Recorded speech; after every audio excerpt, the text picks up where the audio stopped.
I'm Edie Lush, and I'm here in the Hub Culture Pavilion. I'm very pleased to be joined by Gerald Lawless, President and CEO of Jumeirah Group, here from Dubai. Thanks so much for popping by. Thank you very much. Good to be here. Tell me what you are thinking about the luxury hotel and travel industry at the moment. Well, we think it's quite resilient and has been throughout the recession in that, okay, we had a levelling off of our business during the recession, but now we've had quite a dramatic recovery, especially in Dubai, over the last 6 months. But we work very closely as well within Jumeirah and within the hotel industry and with travel and tourism overall to try to really get across the message to people worldwide that travel and tourism is a force for good. According to figures that we have from the World Travel and Tourism Council, of which I'm also a member, it accounts for about 8% of the global workforce, with about 235 million jobs worldwide, expected to grow within the next 5 years to almost 300 million jobs.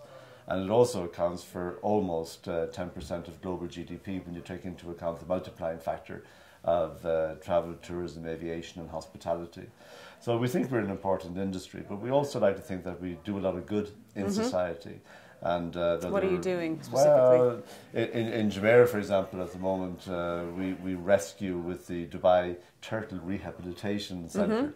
We actually rescue a lot of turtles from the Gulf that might have been damaged by shipping or by propellers or indeed by nets and everything left by fishermen, which happens all over the world. But these hawksbill turtles are an endangered species, so we take them into our hotel, the Burj Al Arab, where we have a lot of seawater aquariums, and we nurse them back to health with our curators and the veterinaries from the Turtle Rehabilitation Centre. And then when they've come back to health, we take them across the bridge from the Burj Al Arab to our Medina Jumeirah complex, where we have 4 kilometres of seawater canals, and we've created a special pen for the turtles, and then we nurse them back to complete health. And when they're ready to go back into the sea, we involve children from the local community and from children staying in our resorts to come onto the beach. We do it about 3 times a year, and we name each turtle after one of the children, and they actually place a turtle on the beach which scurries off down the beach and back into the sea. We also track some of the adult turtles with transmitters and satellite transmitters. We've got them going as far down as Sri Lanka, actually, so it's been very interesting to go right out of the Gulf. And this is all part of what we try to do to get across the value of travel to people, because nowadays we find in the especially in all kinds of travel that tourists who come on holiday want more than just sun, sea and sand. They also like to feel they get some sense of enrichment from coming on their holiday.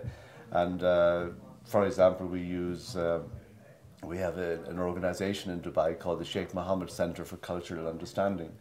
And every Thursday we arrange a trip with our guests, the guests who want to go from some of our hotels to one of the local mosques in Jumeirah. Jumeirah is a residential area in Dubai.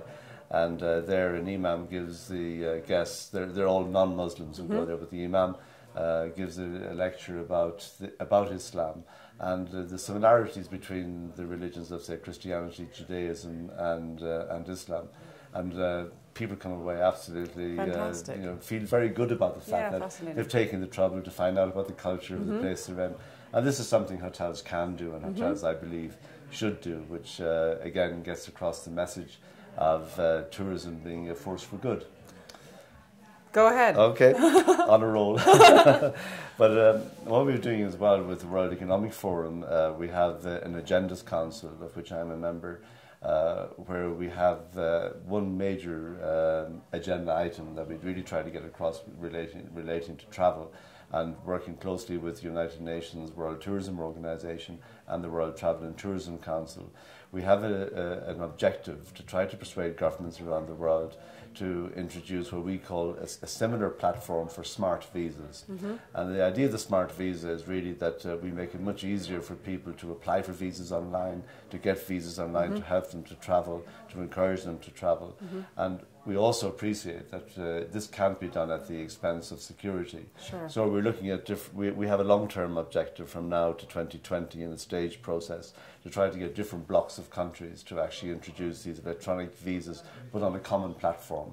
And we're looking at the ASEAN countries, for example, APEC, Schengen and ESTA, which is the United States visa system, of coming together in a common platform, working closely with the security agencies of these various blocks and with travel and tourism organisations.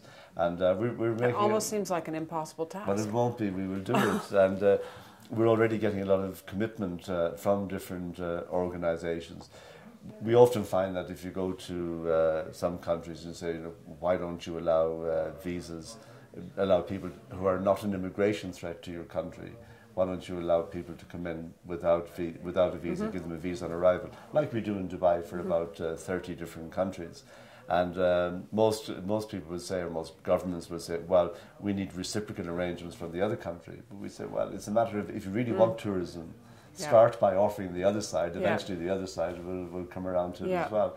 And we're optimistic, but we're working very energetically on the process, and we know we have to do it block by block, country by country to make it happen.